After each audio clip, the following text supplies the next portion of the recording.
Hi guys, இந்த video யாருக்குன்னா தைப்பூசத்தை முடிச்சுட்டு பிள்ளைங்கலேருந்து வெளியே வர உங்களுக்கு தான் இந்த வீடியோ. ப்ரீவியஸ் வீடியோலேயே நான் சொல்லியிருப்பேன் தமிழ் உங்களோட சிக்கன் சாப் ரைஸ் சிம்பங்கம்பட் ஏரியாவில் இருக்குன்னு. இன்னைக்கு அந்த பாதையை தான் நான் உங்களுக்கு காட்ட போகிறேன். ஹைவேலேருந்து இறங்கினா எப்படி நம்ம கடைக்கு வருதுன்னு. ஓகே, ஃபர்ஸ்ட் வந்து நம்ம ஜூரு டோல்லேருந்து ஸ்கேன் பண்ணிட்டு வெளியே வரப்ப டச் அண்ட் கோல இங்கே புக்கே தம்புன்னு போட்டுருப்பீங்களா, இதுதான் ஃபர்ஸ்ட் எக்ஸிட்டு ஜூரு டோல்லேருந்து. ஜூரு டோல்லேருந்து தம்புன் டோலுக்கு 90 சென்ட் மட்டும் தான் guys.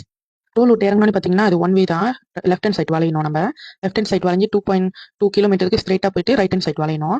வளைஞ்சி வரப்ப ஒரு கல்டெக்ஸ் பார்ப்பீங்க. வந்துகிட்டே இருந்தீங்கன்னா அங்கே தமன் தியோங் மாசுன்னு பார்ப்பீங்க. அங்கேருந்து லெஃப்ட் வளையணும். லெஃப்ட் வளைஞ்ச உடனே கடை இருக்கும் கார்னரில், அதுதான் நம்ம கடை. அந்த கடை உள்ளுக்கு நம்ம வந்து தமிழவங்க சிக்கன் சாப் ரைஸ் விற்கிறாங்க. தைப்பூசத்தை முடிச்சுட்டு போகிறவங்களுக்கு வந்து இந்த கடையில் சாப்பிட்டு சப்போர்ட் பண்ணிட்டு போங்க காய்ஸ். முக்கியமான ஒரு இன்ஃபோ சொல்லிடுறேன் காய்ஸ். காலையில் இந்த கடை வந்து 7:30லேருந்து மத்தியானம் 1:30 மணி வரைக்கும் தான் இந்த கடை. இந்த கடை நைட்டு கடை இல்லை காய்ஸ், மார்னிங் கடை. பிரேக்ஃபாஸ்ட் அப்புறம் லஞ்ச் மட்டும்தான் விற்கிறாங்க.